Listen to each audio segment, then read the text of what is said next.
Bem, acho que já dá para começar. Pessoal, boa noite. Eu sou o Luiz Andrade, sócio e assessor de investimentos da Veneza Investimentos, um escritório credenciado pela XP Investimentos, né? Escritório de agentes autônomos. E a gente está hoje aqui com o Gustavo Aranha, que é o head de distribuição e sócio da GeoCapital. Então, é um fundo bem interessante, um fundo formado por brasileiros que investe em ações globais, ações americanas, ações europeias. E o Gustavo está aqui, ele vai contar um pouco como é que funciona o processo de investimento do fundo, a importância de você ter um fundo internacional na carteira, de você ter uma carteira mais correlacionada, né? Não só com ativos no Brasil, mas também lá fora. E, Gustavo, queria que você se apresentasse e mostrasse aí o que você tem para nos ensinar hoje. Tá bom.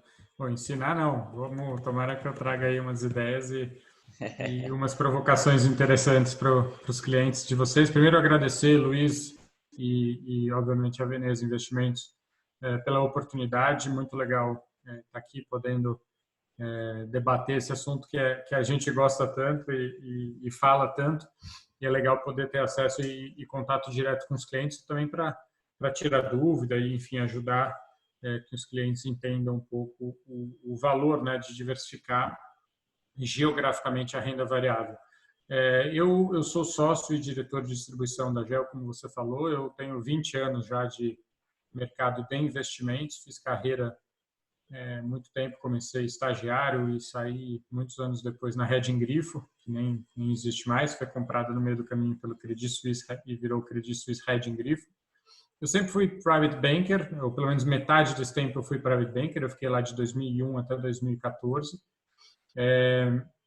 E num trabalho parecido com o seu, né, hoje, Luiz, de assessorar pessoas a alocar seu capital. Eu sempre adorei o assunto investimento, sempre gostei muito disso. Depois, quando eu saí do banco, a segunda parte da minha carreira lá, eu já era diretor de produtos, então eu saí um pouco do mundo de atender os clientes efetivamente. Eu já não tinha mais essa função, mas eu desenhei e desenhava novos produtos, novas ideias para o private, vender para os clientes e oferecer para os clientes ideias de investimento. E depois eu trabalhei um tempo também com investimentos imobiliários e estou desde 2017 na GEL. Embora eu já investisse na GEL desde antes, eu fui ser sócio e trabalhar na GEL em 2017, onde eu sou, como eu falei, o head e sócio da área de distribuição. Acho que a ideia aqui, então, eu vou apresentar uns pontos, Luiz, e aí você vai também, enfim, a gente se falou recentemente, eu queria que você também, se for tendo pergunta ou se você mesmo quiser que eu leve para um lado ou para o outro a discussão, você conhece bem a GEL e pode falar. Mas eu queria, eu separei aqui 3 pontos que basicamente eu queria bater um pouco, passar pela vantagem que é ter a diversificação internacional, o que isso causa, o que isso agrega no portfólio de uma pessoa, de um cliente, né? Depois contar um pouco como a GEL faz isso, como é o nosso processo de investimento, que tipo de companhia a gente seleciona. E, por último, mostrar a carteira e quais as companhias estão na carteira hoje, falar um pouco disso e talvez do que a gente está vendo aí para frente. Se você achar uma boa ideia, a gente vai nessa. E eu também quero já pedir desculpa, porque eu vou mostrar alguns slides, mas a gente, na segunda-feira, lançou uma marca nova da GEL, um logo novo, e eu tenho uma das apresentações que já está, a apresentação principal já está no logo novo, mas eu tenho um slide que eu quero muito mostrar que eu não consegui colocar no jeito novo, então vou pedir desculpa que vão ter 2 formatações, mas essa desculpa mais é para o pessoal de marketing da GEL, que vai me dar uma bronca danada de eu ter usado o logo antigo em público, mas eu não consegui a tempo. Então eu vou começar com um slide com o logo antigo, depois a gente vê tudo já com a formatação nova. Tá? Ótimo. Aqui tá, eu não estou conseguindo share um slide. Alguém talvez precise me autorizar. Será que você consegue? Senão O André tá como host, ele vai tentar abrir para você agora. Acho que já foi. Foi? Foi. Legal. Então, ó, eu queria começar com esse slide, Luiz, que a gente comentou ele outro dia e eu acho ele muito forte, assim, que é a primeira grande provocação que eu queria trazer para os clientes, que é assim, né? O Brasil é 1% do market cap global.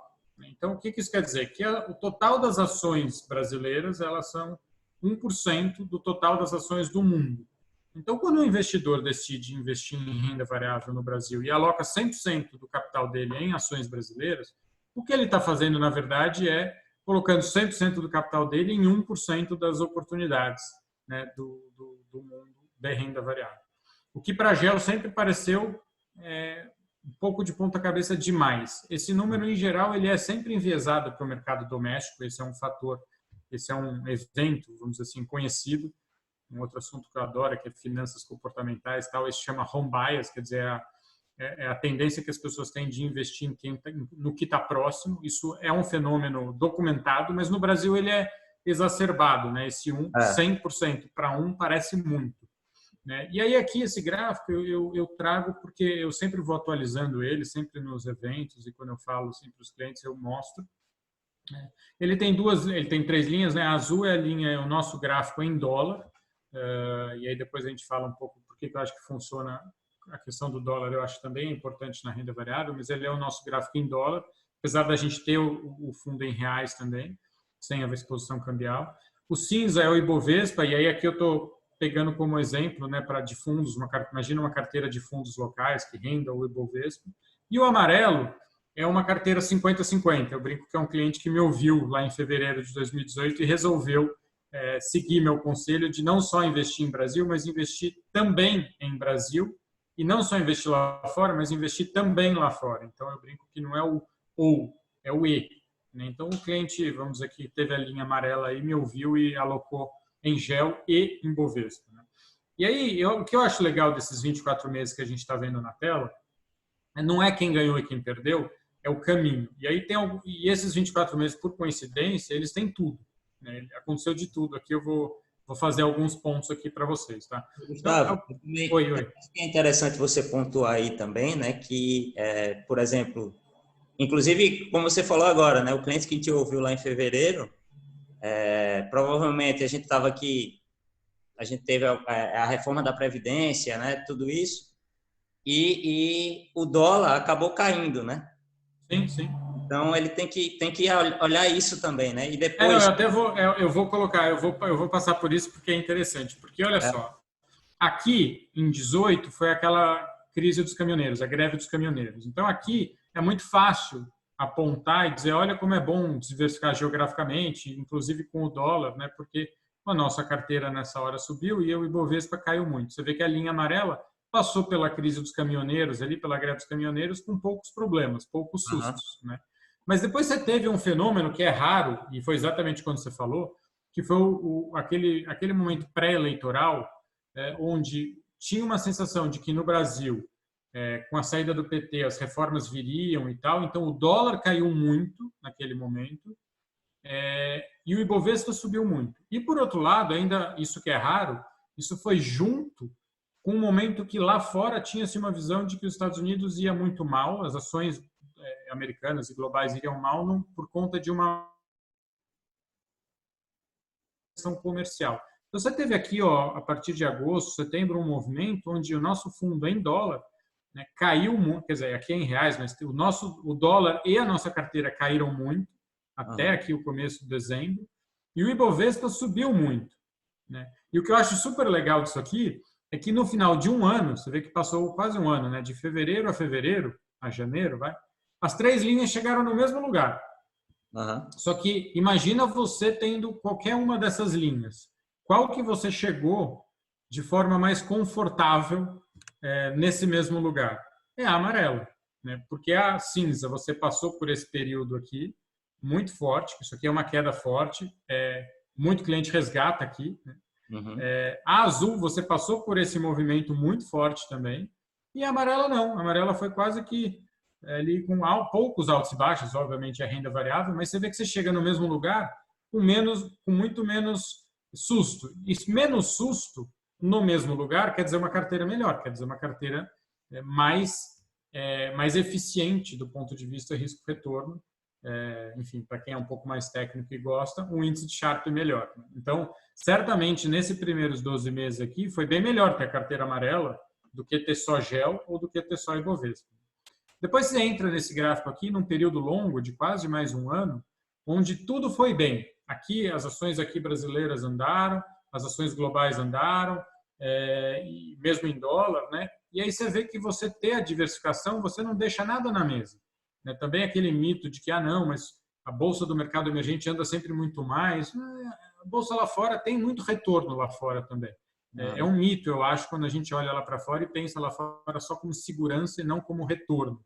Né? Em renda variável tem retorno lá fora também, acho que essa parte do gráfico mostra isso. Né? E aí faltava isso até 2, 3 meses atrás, quando eu mostrava esse gráfico, eu não tinha essa última crise, que aqui aí sim é uma crise global, onde os ativos globais caem, o ativo doméstico cai e o real cai, portanto o dólar sobe.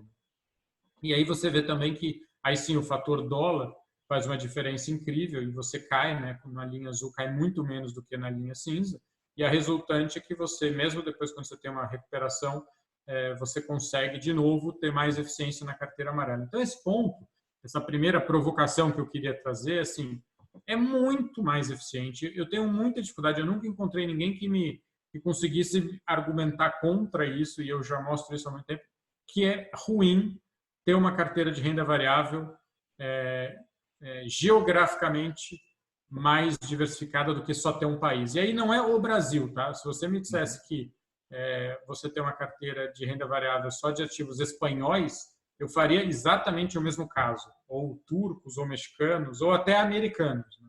Então, não é o Brasil, não faz sentido. É que o Brasil tem um aspecto adicional que ele é só 1% do market cap global, como eu falei. Então, ele, além de tudo, é um tem outra universo coisa, pequeno. Né, Gustavo, que o seu risco, ele não está todo em um único país, né? Esse é o ponto, né? Então, Esse é o ponto, exatamente. Você vê aqui foi uma crise só de Brasil. Né? Ali em maio de 18 foi uma crise só de Brasil. Em maio de 17, um ano anterior, que foi o Joesley Day, lá também uma crise só de Brasil. Né? Quando você tem uma crise política, uma eleição, algum estresse, tem crises que são globais, como essa que a gente está vivendo agora, que podem ser pioradas ou melhoradas por crises domésticas junto. A gente conseguiu essa façanha, né? O Brasil conseguiu essa façanha de criar uma crise em cima da crise, dessa vez de novo, mas você tem isso, então você corre riscos locais e globais. Né? Então, por isso que você ter vários é muito bom. É justamente esse conceito de você não correr inteira de renda variável, né? Que é a parte mais sensível, certamente.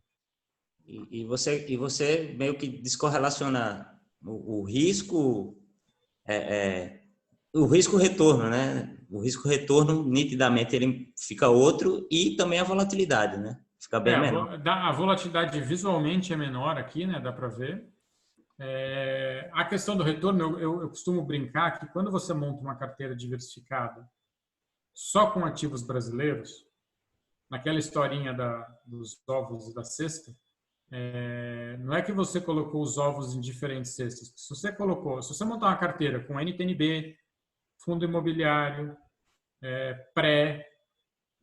ações, multimercados, o que mais está faltando? Acho que nada, né? Eu falei quase tudo. E você tiver uma crise como você teve em maio de 18, tudo cai. O pré-abre e teu renda fixa pré-fixada cai, a debenture cai, a NTNB cai, as ações caem, os multimercados em geral eles são mais comprados, eles acabam caindo também. Até o crédito cai também, né? Até o imobiliário cai. Aí você fala, mas eu não tinha uma carteira diversificada? E eu falo assim, não, você tinha uma carteira com o retorno diversificado. Você tinha um pouquinho de retorno vindo de cada lugar. Mas você não tinha uma carteira com o risco diversificado. Porque tem uma raiz... Claro, você tem diversificação do risco na superfície. Cada classe de ativo tem dinâmicas próprias. Essa parte do risco você está diversificado. Mas tem uma raiz comum a todos aqueles riscos, que é o Brasil, que é o país. Então, a esse risco, você não está diversificado. Eu sempre brinco com os clientes que, no fim, quando ele achou que tinha colocado ovos em diferentes cestas, no fim, o que ele fez foi colocar diferentes ovos na mesma cesta. O que, do ponto de vista de risco, se a cesta cair, continua não valendo nada. Então, você tinha ovos diferentes na mesma cesta. Então, esse é o primeiro ponto, assim, Luiz, que eu acho bem importante, bem legal da gente trazer. Ele fica bem visual, a gente pode voltar para ele daqui a pouco, né, na parte das questões. Mas depois eu quero... Claro aí. Acho que ficou bem claro aí também que a gente fala muito em descorrelacionar o risco, né? Mas nitidamente muda completamente quando você adiciona o exterior na carteira, né? O que eu gosto muito de discutir, e de novo, esse é um assunto que me interessa muito, ele até é mais amplo do que a GEL, mas é todo o meu histórico profissional, né, que eu sempre ajudei os clientes a alocar, como eu falei. Eu sempre notei uma tendência, e acho que é uma grande armadilha, que é o seguinte: se a gente voltar para o gráfico lá, a armadilha é querer montar uma carteira sempre com os produtos que estão ganhando, né? Então, você montar uma carteira com bom risco-retorno faz parte que você tenha, em alguns momentos, algum ativo indo pior que os outros. Mas se ele tiver uma correlação negativa com o outro, é bom que ele esteja lá. E uma vez um cliente me falou: pô, Gustavo, mas é claro que eu tenho que ter todos os melhores, porque se eu tiver um que um sobe e outro perde, eu vou ter zero. Então, não é tão intuitivo esse conceito de você buscar ativos descorrelacionados ou com uma correlação baixa entre eles, e que isso faz a carteira melhor. Mas no gráfico fica muito claro, né? No gráfico fica muito claro como isso funciona. Então, o desafio é você, imagina que você está nesse momento aqui, ó. O desafio é você não querer sair do Ibovespa e ir tudo para a GEL. Porque você fala: pô, mas para que eu tenho isso aqui? Está indo muito pior, tal. Porque vai ter esse momento. Isso. Provavelmente. E que aí é bom ter esse aqui. E o contrário também, né? Talvez um cliente que me ouviu e investiu metade em GEL aqui, quando chegou aqui, ele falou: pô, devia ter tido só Ibovespa. Mas essa procura pelo ativo que sempre vai ser o ganhador, ela é uma fantasia. Ex ante, né? Anteriormente é uma fantasia você achar que você vai descobrir quais são os ativos que vão ser os melhores. Então, o que você tem que procurar é ter ativos sólidos, de qualidade, bons gestores, boas ações, bons fundos imobiliários, tudo, e procurar correlações baixas entre eles. E aí o internacional eu acho que é excelente para isso, porque ele traz essa característica. Podemos seguir? Vamos. Então, aí, agora, eu acho que vale a pena a gente investir um tempo aqui em eu mostrar como que a gente, no final das contas, fez e constrói aquela linha azul, né? Que eu mostrei no gráfico. Então aqui você já vê que é uma apresentação bem mais bonita, com logo novo. Mas o que eu queria mostrar é um pouco como a gente faz, né? A gestão. Aqui, esse gráfico eu gosto, porque aqui é quanto que o brasileiro investe em ativos não brasileiros em relação ao PIB comparado a outros países, né? E dá para ver que a gente está num grupo aqui de países. O nosso clube não parece ser um clube que a gente quer estar, né? A GEL tem certeza que o Brasil vai estar, é muito mais parecido como país com esses nomes aqui do que com esses aqui. Muito embora essa alocação em ativos não brasileiros ainda não mostre isso, a gente acha que vai chegar lá e junto vai para tamanhos como esses aqui. Esse aqui é o que me deixa animado em ser sócio da GEL, né? A gente poder ajudar o brasileiro a fazer isso. Que eu achei interessante aí também, Gustavo, você vê a Venezuela ali, né? Então, você imagina que quem tinha dólar, né? Nessa crise que aconteceu lá, ele estava protegido, né? Sim, sim. Não, o dólar é um ponto que, assim, a gente... equities até em dólar também. Equities em dólar também, mas mesmo só o dólar, né? Ativos em dólar, né? O dólar, o brasileiro, às vezes, a gente vê o dólar como um ativo de risco, né? Tanto é verdade isso, que o fundo que a gente tem em reais, sem o dólar, sem a variação cambial, o mercado chama de redeado, né? E redeado também, para quem não está tão habituado com essa expressão, é um protegido. Então, é meio maluco você imaginar que um produto que vende dólar e compra real é um fundo protegido. Mas é porque a gente tem a sensação de que a gente está comprando ou vendendo dólar e que o que varia é o dólar. Mas, na verdade, é o contrário. O que varia no mundo dos investimentos é o real. Então, agora o que aconteceu foi que ativos de risco perderam valor e quem perdeu valor foi o real. Não é que o dólar subiu. O dólar, em geral, é a moeda referência e o real perdeu muito valor em relação ao dólar. Então, certamente, mesmo nesses países que enfrentaram crises importantes, você ter uma parte do seu patrimônio numa moeda forte, atrelada a uma moeda forte, na nossa opinião, faz todo sentido. Mas seguindo aqui, aqui é um pouco como a GEL tá, então eu nem falei muito da GEL, depois a gente pode entrar na história, mas a gente foi fundado em 2013, tem já mais de 1 bilhão aí de reais sob gestão, dos quais 20% é dos sócios, então a gente acredita muito nisso tudo que a gente está falando, a gente montou, como eu falei, a GEL para a gente investir, como eu contei, eu investia na GEL antes de ser da GEL, então essa é uma característica muito importante lá para a gente. Mas eu queria, na verdade, falar um pouco disso. A gente quer, o jeito da GEL investir é escolher empresas que a gente chama de qualidade. Tá? Então, o que a gente buscou fazer foi olhar lá para fora e tentar parametrizar uma forma de olhar para o modelo de um negócio de uma empresa e estabelecer o que é um modelo que nos atrai como negócio, que tipo de empresa a gente queria ser dono. E aí a gente queria ter 60 empresas no universo de cobertura. Então, seriam as 60 melhores empresas que a gente já tenha visto. A gente já passou por vamos dizer, comitê de investimento mais de 400.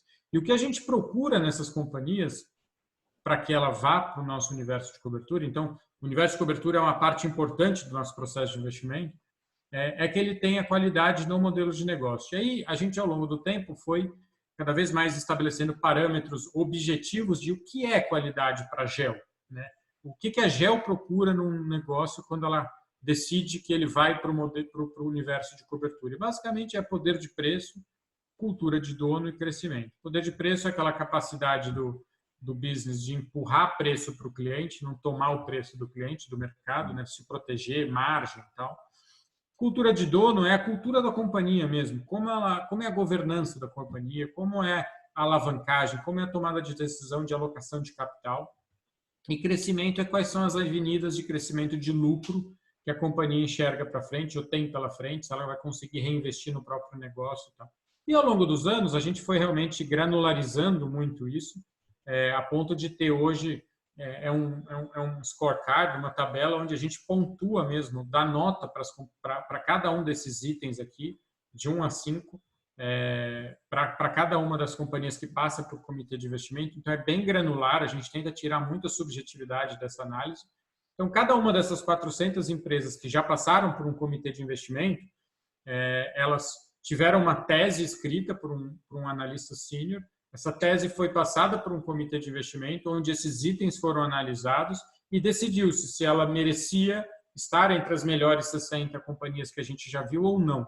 Né? E, obviamente, esse número de 400 vai subindo e a gente quer deixar o número de 60 fixo. Então, quando eu digo assim, se vocês me perguntarem de alguma companhia e eu disser é uma das 60 empresas que a gente tem no universo de cobertura, o que eu estou dizendo e o que a GEL está dizendo é que essa é uma companhia que a gente gosta muito do modelo de negócio, admira o modelo de negócio e encontra nesse modelo de negócio de forma muito presente, muito pronunciada, essas 3 características aqui. Aí então, por que 60? Né? Eu falo sempre que é um número que dá profundidade de conhecimento, então não é muito grande para eu poder conhecer muito, porque tem aqui um trabalho de análise constante em cima dessas empresas, junto ao management, junto aos concorrentes, junto aos clientes, né? Mas ao mesmo tempo me dá uma diversidade para eu poder ter geografias diferentes, setores diferentes, empresas em momentos de ciclo de investimento diferentes. Então, acho que é um número que para a gente respeita essas duas restrições que a gente queria ter aqui no processo. Né? E aqui algumas das nossas marcas, algumas das marcas de empresas ou de produtos que a gente tem no universo de cobertura, não necessariamente hoje no portfólio. E aí, por que eu gosto desse slide? Porque também, às vezes, quando a gente fala investir internacional, global equity, investir no exterior, as coisas, às vezes, isso parece, às vezes, muito longe, né? O investidor, às vezes, fala, putz, mas eu prefiro investir aqui no que eu conheço. E aí eu sempre faço também essa outra provocação, que é olhar para esse slide e falar o que daí você não conhece, né? Ou como cliente, ou como consumidor, ou como admirador. Pode ter uma ou outra, mas se eu te contar a história dela, na cadeia produtiva dela, no setor dela, você vai ver que ela é a grande referência. E isso aqui é uma verdade para quase todas as 60 empresas que a gente acompanha. Claro que aqui tem uma escolha mais comercial minha, de empresas mais conhecidas do grande público, mas mesmo as que não são tão conhecidas do grande público, talvez Illumina aqui, nesse slide, a Illumina é a empresa super referência que faz sequenciamento de DNA para esses novos exames, onde você consegue checar a possibilidade de doenças pré-existentes ou a propensão de um paciente ter certas doenças. Ela é a grande referência, ela tem essa tecnologia.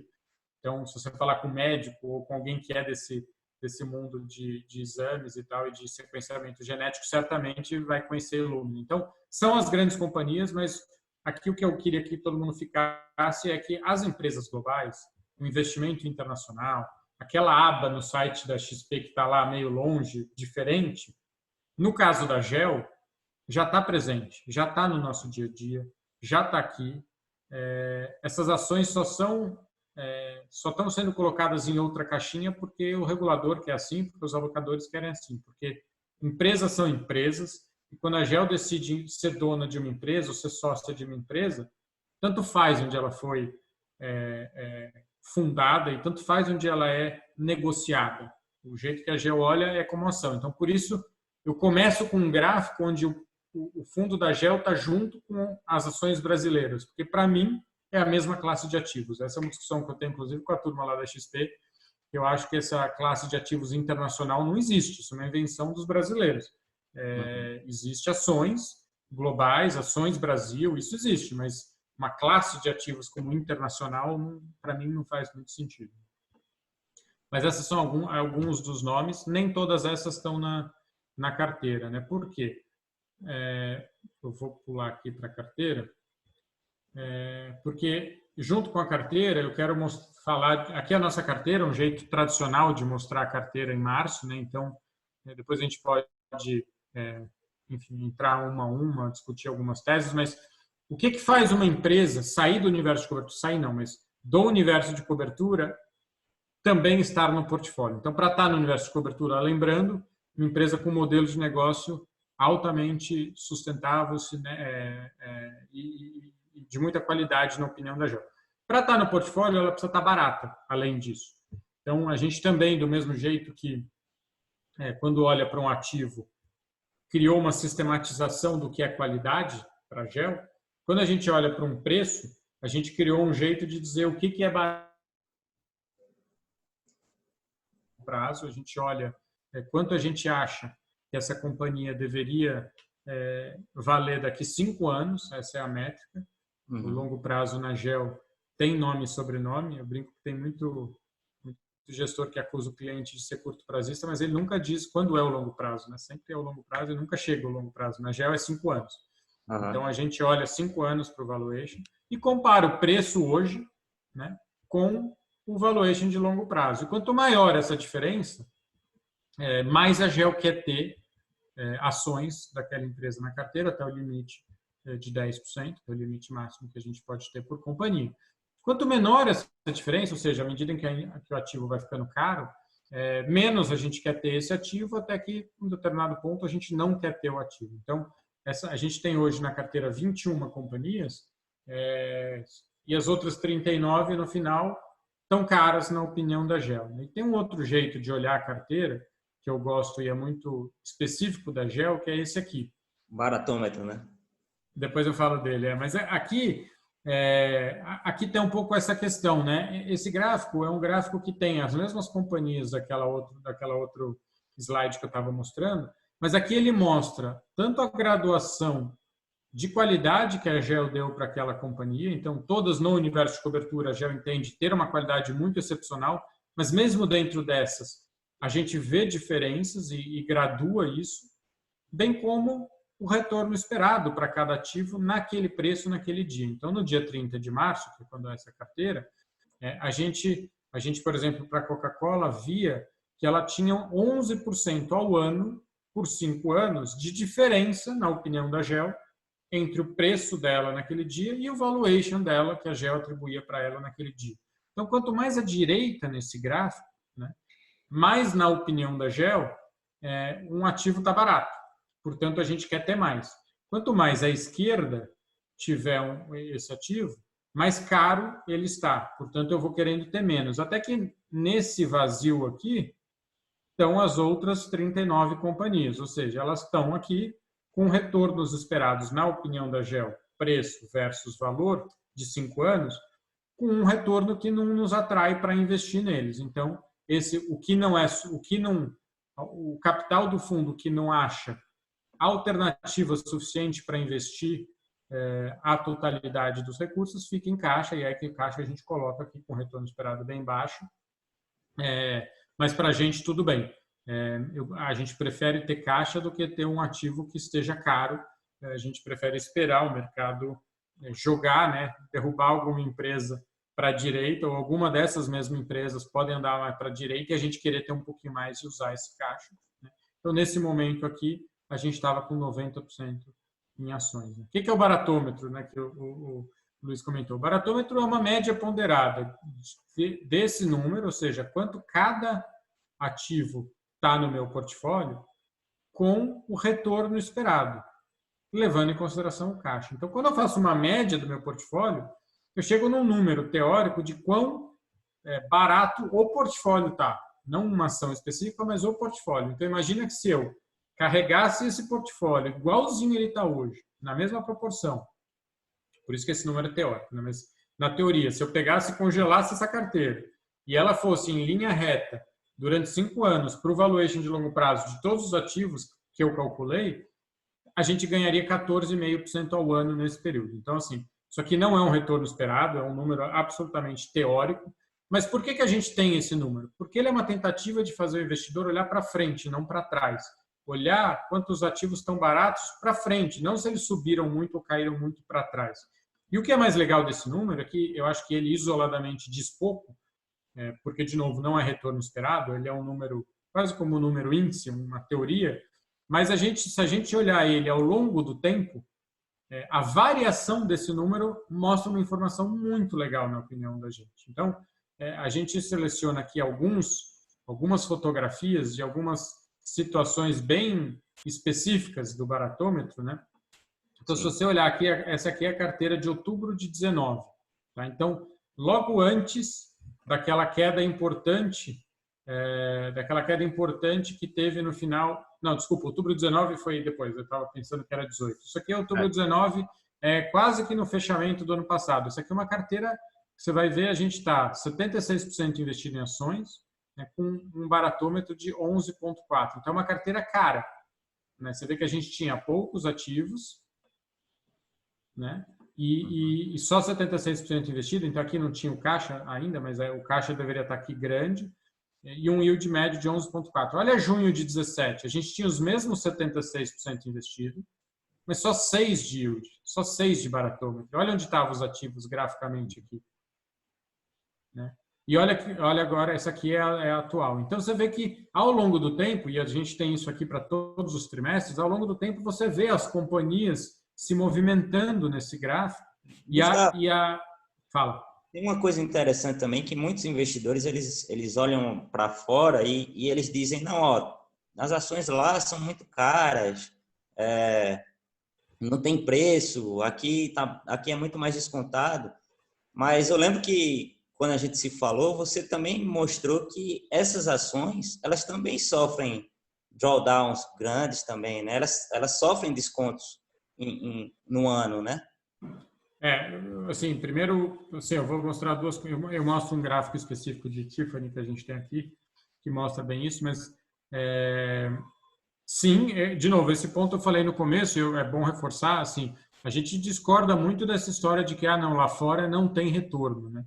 Na nossa cabeça, a Disney hoje tem um retorno aí de quase 20% ao ano por 5 anos, que é quase mais do que dobrar, ou seja, um pouco mais do que dobrar se a gente estiver certo, para os próximos 5 anos. Isso, na minha opinião, de novo, a gente pode estar errado, por isso que a gente tem 20, não tem só Disney, mas é um retorno, na minha opinião, muito alto. Se a gente estiver certo, isso aqui é bastante retorno. A mesma coisa para John Deere, a mesma coisa para Eu Berkshire, acho que é um case Comcast. legal para você falar depois, Gustavo, da Disney. Como é que vocês entraram, Tá qual a bom. oportunidade que apareceu. Tá bom. Então, assim, eu discordo. Eu acho que tem muita oportunidade, sim. Claro que, de novo, tem uma crise enorme aí pela frente, ou não pela frente, mas no meio. A gente está vivendo um momento super único, né? E as empresas tendo que se adaptar e enfrentando, vamos dizer assim, um cenário econômico difícil. Então, a gente leva isso em consideração. O valuation que a gente traça para o longo prazo foi bastante reduzido em função disso. Mas, ainda assim, a gente vê, como na tela mostra, retornos potenciais bastante interessantes, né? E aí, só para pegar um outro dado, mostrar ao longo do tempo o que aconteceu com Tiffany, por exemplo, isso aqui é o histórico de Tiffany na Gel, né? A gente acabou zerando a posição ali no final do ano passado, quando ela foi comprada pela LVMH, mas Tiffany a gente investe desde maio 14, quer dizer, começou a acompanhar desde maio 14, e a gente teve ela nesses 2 períodos aqui, tá vendo? Tem esses cochetes embaixo, né? E essa faixa aqui, vamos dizer, essa mancha no gráfico, é justamente a mancha onde a gente acha que o preço vale a pena ter. Então, sempre que está para cima dessa mancha, como aqui, por exemplo, a gente acha que não vale a pena ter Tiffany porque ela está cara. Então, a gente não tinha Tiffany aqui também, nem aqui. E você vê que essa alocação tática de cada vez que a ação cai mais, a gente vai aumentando, e quando ela vai subindo, a gente vai diminuindo, até que tem um certo preço que a gente não tem, né, gera esse tipo de retorno. Então, quem comprou Tiffany aqui e carregou até a venda, teve um bom retorno em dólar, 7% ao ano. Foi um case de sucesso, mesmo para o buy and hold. Mas quando você adiciona essa compra e venda tática, que a GEL tem no seu, como a segunda parte do seu processo de investimento, né, a gente consegue uma TIR, até nesse caso, mais do que dobrar. Então, eu acho que isso aqui é um bom retorno, né? Então, eu acho que tem retorno, sim, em dólar, 15% ao ano num ativo como Tiffany. Então, acho que tem retorno, sim. Eu acho que é questão de... claro que às vezes o múltiplo é um pouco maior, mas também os mercados são maiores, as receitas são maiores, as possibilidades de crescimento são maiores. Então, eu não concordo com que não tem retorno lá fora, não. Você falou para eu falar de qual ativo? Desculpa, Luiz, eu esqueci. Da Disney. Disney.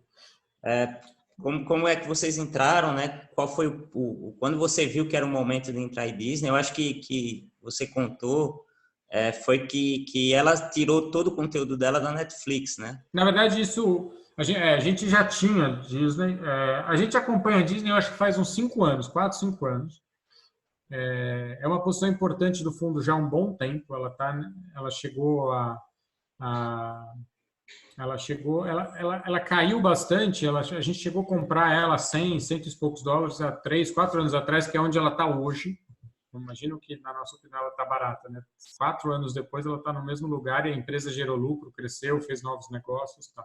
Mas esse ponto que você comentou é bem interessante porque o mercado caiu muito. A gente aumentou bastante Disney nesse momento, onde ela, lá atrás, decide tirar os seus personagens, os seus conteúdos da biblioteca da Netflix, já com vistas a lançar o Disney Plus, que era o streaming dela. Então, quando ela tirou, o mercado ainda sem saber exatamente quanto, se ela conseguiria executar o Disney Plus, né, bateu muito no preço, o preço caiu bastante, a gente se aproveitou e comprou.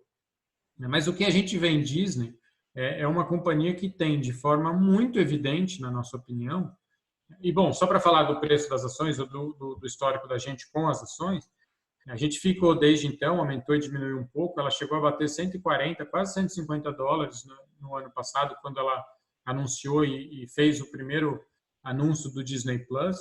Com essa crise, como ela teve os parques fechados, cinemas fechados, ela voltou bastante, caiu muito, está aí de novo nos 100 dólares e é a maior posição do fundo hoje, como dá para ver aí na tela. A gente acha uma grande oportunidade essa história, vamos dizer, do tática aí de Disney. Mas o que a gente vê no negócio de Disney é uma companhia que tem, de forma muito clara, na nossa opinião, tanto a parte de poder de preço, quanto de cultura de dono, quanto de crescimento.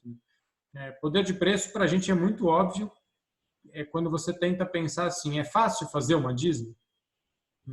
E é muito difícil fazer uma Disney com todas as suas características e forças, né? Com toda a sua biblioteca de conteúdo, com todos os parques e com a fábrica de monetização que ela tem, depois que ela cria um conteúdo ou relança um conteúdo, como ela consegue monetizar ao longo do tempo em cima daquele conteúdo, né? Ao mesmo tempo, ela tem uma outra parte enorme, que são os cruzeiros, os licenciamentos, que também, de novo, ajudam a monetizar um sucesso de bilheteria, né? E agora ela tem, depois ela tem toda a parte de esportes, ela é dona da ESPN, né, para quem não sabe, fez aquisições importantes como a Marvel, como a Fox recentemente, então até os Simpsons hoje.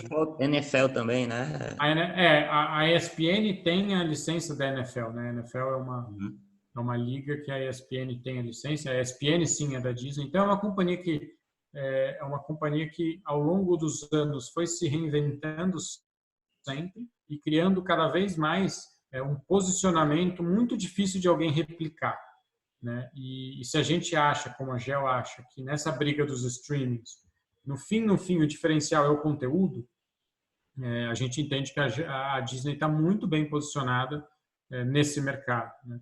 E foi um sucesso, né, Gustavo? A Disney Plus, né? Ainda mais com o coronavírus, né? Pois é, o coronavírus impactou muito a Disney, tá, na nossa opinião. A gente diminuiu o valuation dela de forma importante, porque os parques estão fechados, é uma receita importante.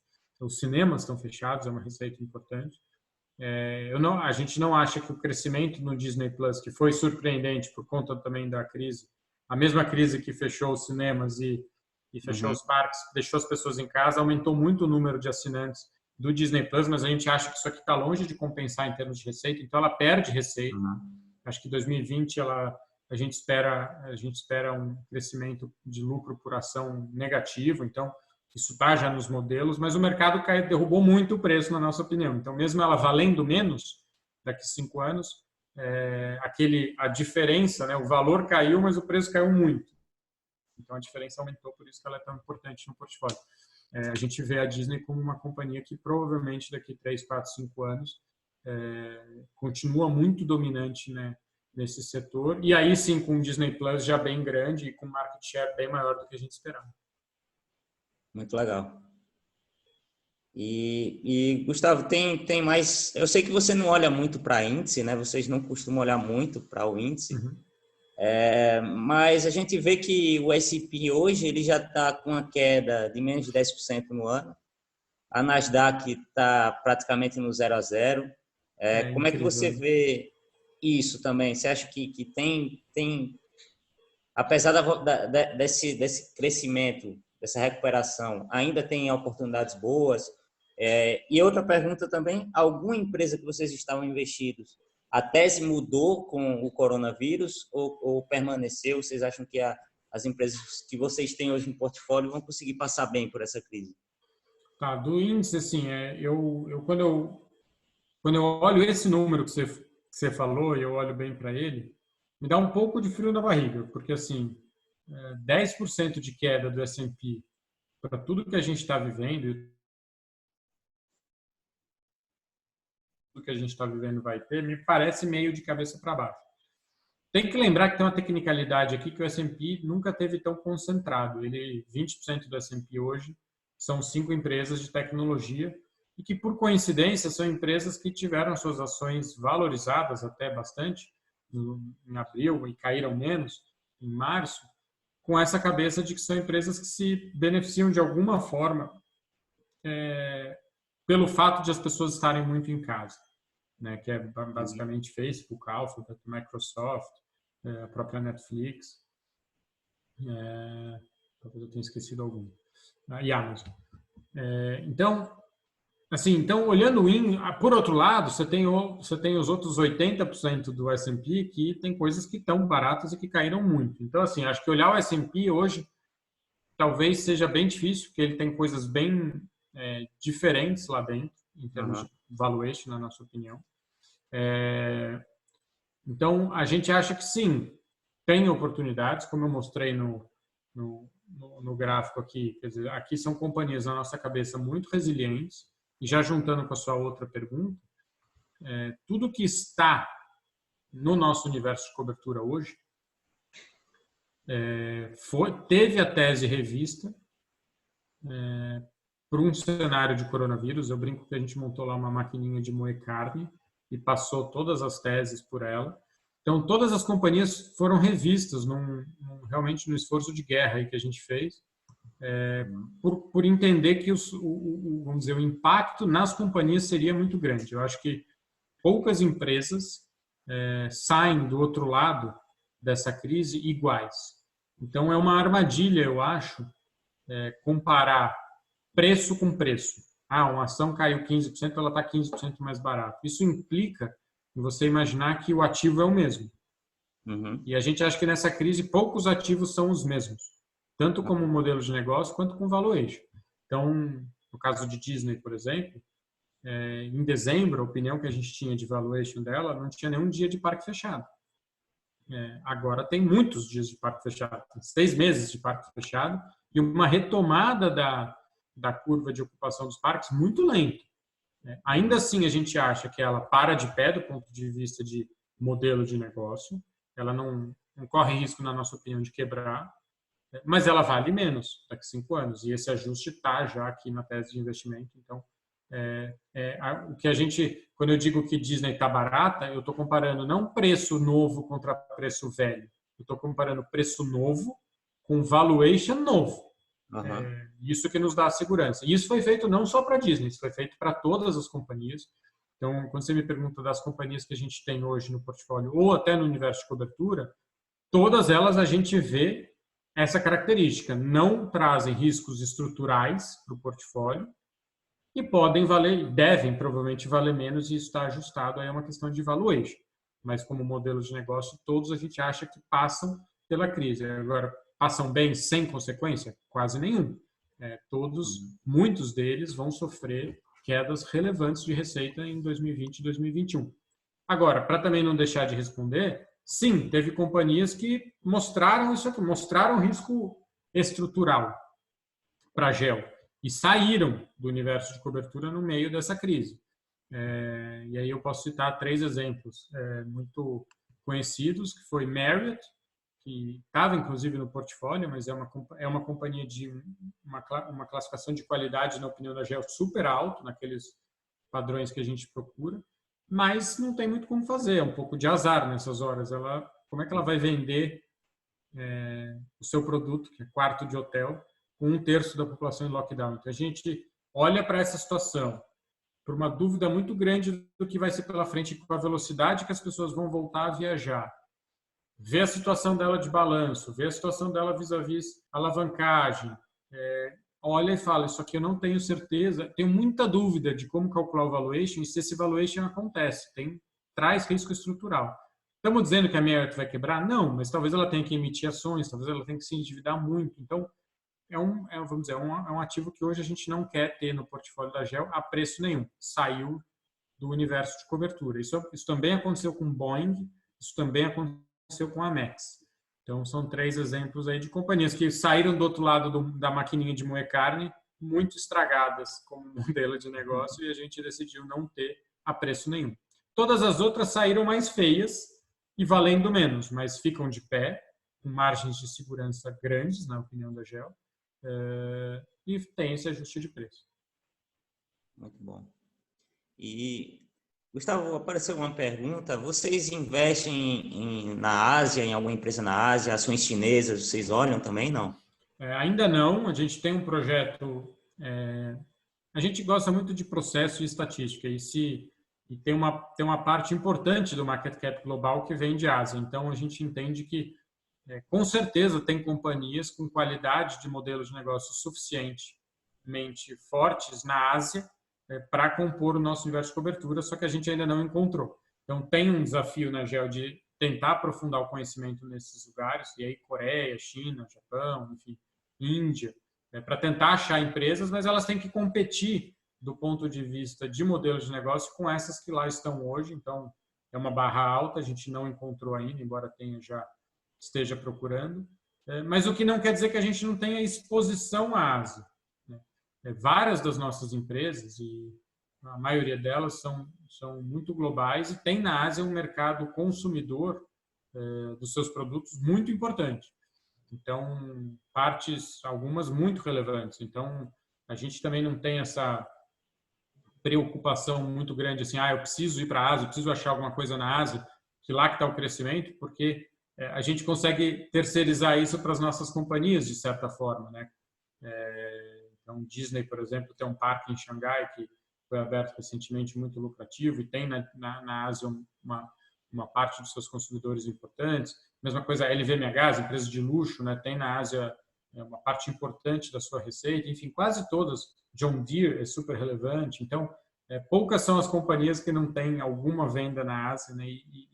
Então, a gente quer achar na Ásia, mas com essa cabeça de achar companhias diferentes que tenham qualidade suficiente para estar no universo de cobertura. Mas a gente tem exposição indireta, não só à Ásia, mas a todos os mercados, inclusive Brasil, né? John Deere, a John Deere tem uma posição importante em Brasil, por exemplo. E, Gustavo, você mostrou um caso aí bem interessante que teve começo, meio e fim, né? Tem outro investimento que vocês fizeram que teve isso? E também outra pergunta que eu queria fazer a você é que o brasileiro, e acho que não só o brasileiro, o investidor americano também, ele é muito curto prazista, né? A gente costuma olhar muito os balanços trimestrais, né? E às vezes uma empresa, eu queria que você comentasse isso, né? Às vezes uma empresa ela muda, o lucro dela cai em um trimestre, mas é porque ela está fazendo mudanças estruturais ou é uma coisa estrutural que está impactando a empresa. Como é que vocês veem isso também? Tá bom. A gente tem alguns casos de companhias que a gente investiu por algum tempo e que já subiram muito, e aí a gente já vendeu e continuaram subindo, e a gente não teve mais porque não consegue mais achar, vamos dizer, racionalidade para aquele preço, que não quer dizer que a gente está certo, mas a gente só vai investir no que a gente consegue achar racionalidade. Eu citaria que Visa foi um caso que a gente teve uma posição por um tempo e ganhou dinheiro e já vendeu. Nike, a gente teve uma posição por algum tempo até maior e também vendeu, ela continuou subindo. Então, tem um jeito de olhar que fala, talvez vocês estejam errados, mas, de novo, a GEO é muito disciplinada em manter o seu foco e só investir naquilo que a gente realmente vê como barato, olhando para os lucros que ela gera, para os negócios que ela gera. De cabeça, assim, eu citaria Visa, citaria Nike, mas tem várias, assim, tem empresas bem legais que a gente foi bem sucedido. E sobre o prazo, eu acho que você tem toda a razão, e o que a gente 5 anos. Porque quando você olha o valuation de 5 anos, e a gente chama esse valuation de 5 anos de total price, tá? Então vou usar esse jargão interno nosso. Então, quando você olha o total price da empresa daqui a 5 anos, e você tem um resultado trimestral um pouco maior, um pouco menor do que você estava esperando, isso aqui ainda está tão longe dos 5 anos que o impacto é muito pequeno. Então, assim, imagina que a empresa cresceu 5%, 10% a menos do que você imaginava no trimestre. Nossa, aí o mercado cai um monte. Mas o que a gente faz é falar, tá bom, mas o que isso aqui tem de material no total price? Não mudou nada, mudou 0,30, mudou 0,25, mudou 1. Então, o que eu acho que é uma defesa da GEL e é uma força do processo de investimento da GEL é essa arbitragem temporal. Acho que se você é uma estrutura de investimento, um fundo, um cliente, um analista que tem que dar retorno todo mês e está preocupado com o tracking error, e está preocupado como fecha o seu bônus, né, no fim do ano, isso te leva a tomar decisões muito por causa disso. Caiu 30% a venda nesse trimestre, tudo bem, foi super específico, foi um investimento estrutural, mas, não adianta, meu tempo é 1 ano, isso aqui tem um impacto grande. Se o teu tempo é 5 anos, isso aqui tem um impacto menor. Então, o jeito que a gente acha, e acho que parte importante do retorno que a gente gera, vem dessa arbitragem temporal, de nos dar, e a gente avisa o cliente que a gente nos deu de presente essa liberdade de olhar 5 anos, e nos deu essa liberdade de não ter que ganhar todo dia, toda hora, todo mês, todo ano de alguém. A gente só quer encontrar ativos muito descontados. Então, acho que, de novo, tem várias características de investimento, cada asset, cada processo, cada fala um pouco de como você é. A gente achou esse jeito bom e acha que tem até bastante ganho aqui no curto prazo, porque o mercado reage muito às notícias de curto prazo também. E a gente se apropria desses movimentos muitas vezes. Muito bom, Gustavo. E, Gustavo, a gente está chegando já no final, faltam 5 minutos para a gente bater 1 hora de live.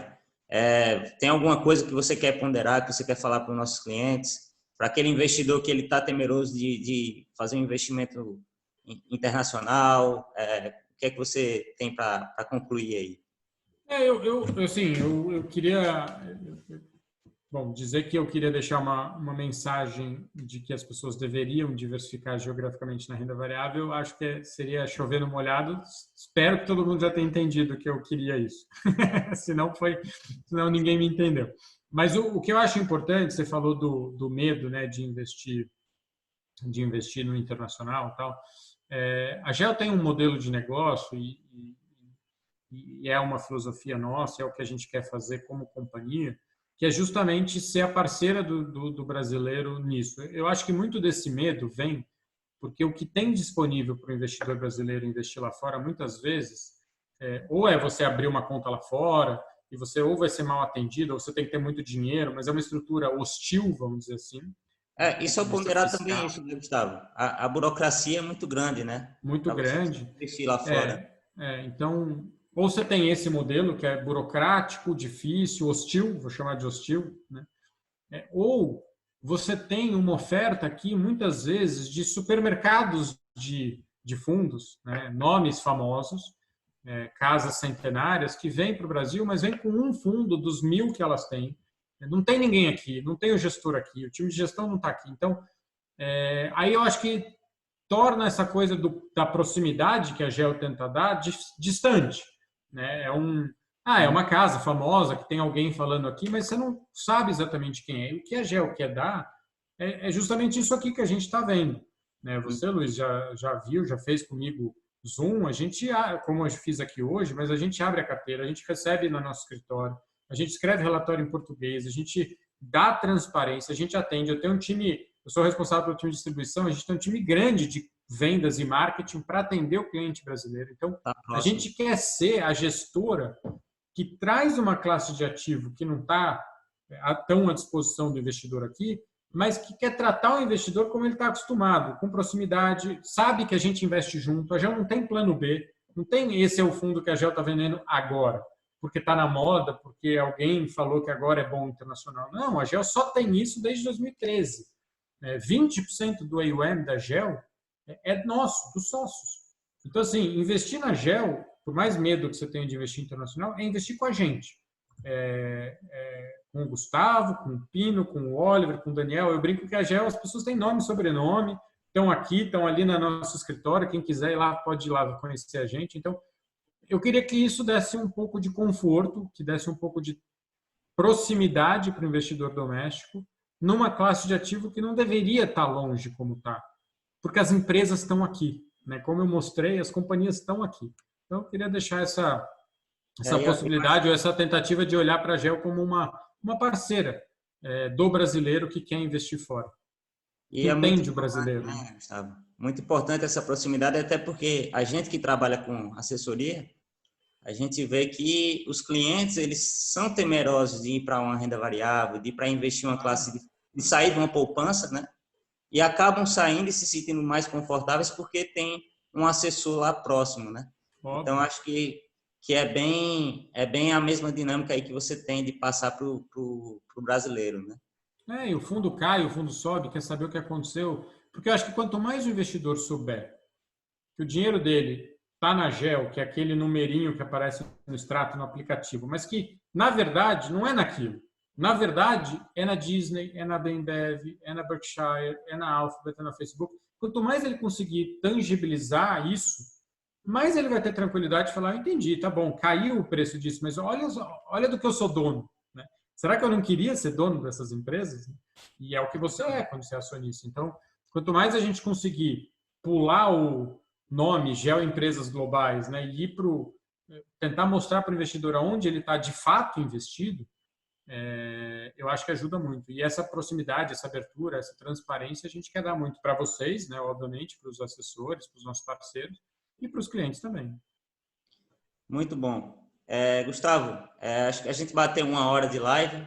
Eu vou encerrar aqui. Gostaria de agradecer muito aí a sua presença hoje.